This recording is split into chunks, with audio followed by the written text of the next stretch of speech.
Did the ball hit a wire, or did everyone just see what they wanted to see? It started as one of those tiny, ugly moments that, for 1 second, felt bigger than the game. A Vikings kicker steps up in London, the snap is clean, the kick is high, and then the ball slices wildly right. On the replay, a thin cable and a spiraling football seem to occupy the same sliver of space. For Will Reichard, what should have been a footnote, a missed field goal and a win, turned into the kind of debate that keeps highlight reel editors and rules analysts awake at night. ESPN.com. What happened next made the moment even stranger. Reichard told people he felt the ball strike something. His agent picked up the phone and asked the league a pointed question. Can that miss be removed if it was caused by stadium equipment?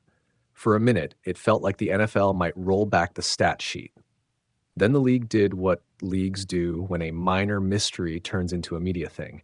It launched a formal, detailed pushback. Officials reviewed the footage from multiple angles. Engineers on site walked through cable positions, and the league publicly said it found no evidence the ball ever contacted the cable. The two versions of the truth were now standing on opposite ends of the field, like sports.yahoo.com. Let's zoom out. Why does this matter? At first blush, a missed 40-something yarder that doesn't cost the team the game should be forgettable. But kickers live by margins. Careers, contract talks, and reputations can be nudged by a single stat line. For Reichard, a young kicker earning trust in a new city, the difference between perfect, except for one blooper, and 2 misses on the year is not just numbers in a spreadsheet. It's narrative currency. That's why his agent asked the league to consider erasing the attempt. It wasn't petty, it was protective. Sports.yahoo.com. And then the saga took another twist on national television. During a recent Thursday night football broadcast, veteran announcer Al Michaels called the incident out, saying Reichard's miss came after the ball hit a camera cable. The NFL's reaction was swift. League officials told broadcast partners they disagreed, calling the visual overlap an optical illusion, and Michaels later corrected himself on air. The optics were as compelling as the video. A broadcaster says one thing, the league insists another, and the viewer is left wondering whose memory is more trustworthy, the human eye, the camera, or the film room that gets to pause and pick each frame apart. Awful announcing. Here's what the league says in plain terms.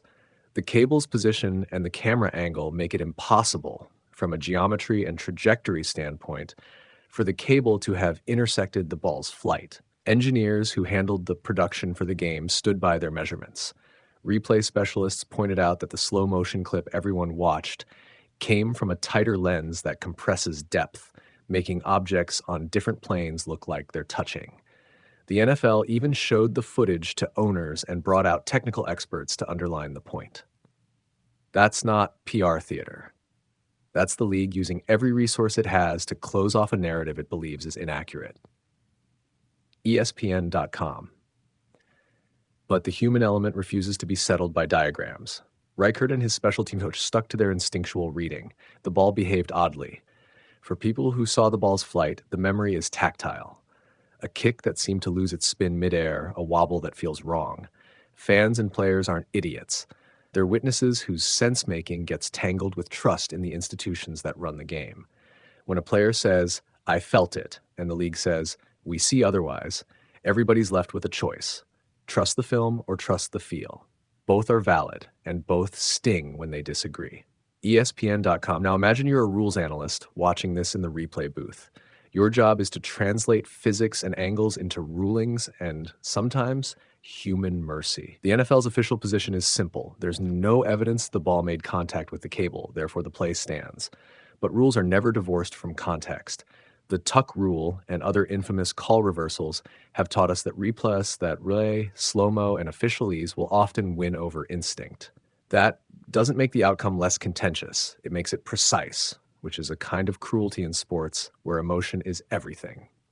ESPN.com. What about precedent and fairness? Agents have asked leagues to adjust stat lines before, sometimes successfully when equipment failure is undeniable. But those cases tend to have video or operational proof that a non-player factor changed the result, a broken goalpost, an official error, a clock malfunction. Those are tidy exceptions. This cable question is messy.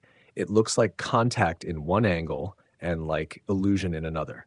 That gray area is the worst thing a kicker can face because it offers no clear path to rectification. You can't fix a missed kick in the record books unless you can prove something external did it.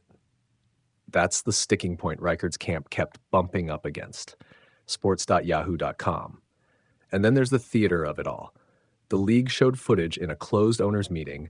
Broadcasters had to walk back comments on live TV. Fans rewound the clip a dozen times to see what they wanted to see. It became less about one kick and more about how the NFL controls the narrative of its product.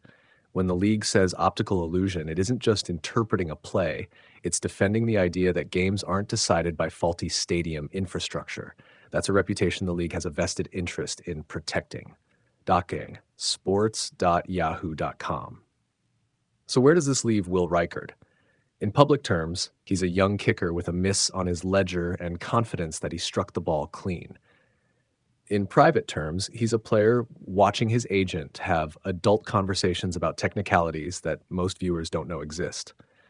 The real impact could be small, a stat that looks worse on paper, or it could ripple into how kickers are coached and how stadiums manage temporary equipment during international games. The NFL travels the world now. Small technical details that were once ignored suddenly matter at the level of analytics and contract talks. Sports.yahoo.com. Let's end with a human image. A kicker standing alone after the snap, watching a ball spin away from the uprights, then watching a replay where a thin line seems to touch destiny, or not. There's a humility in that frame that no engineering report can fully translate.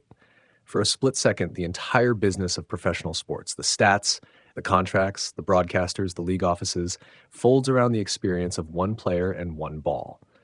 Whether the final answer is optical trickery or a freak collision, the bigger story is about trust.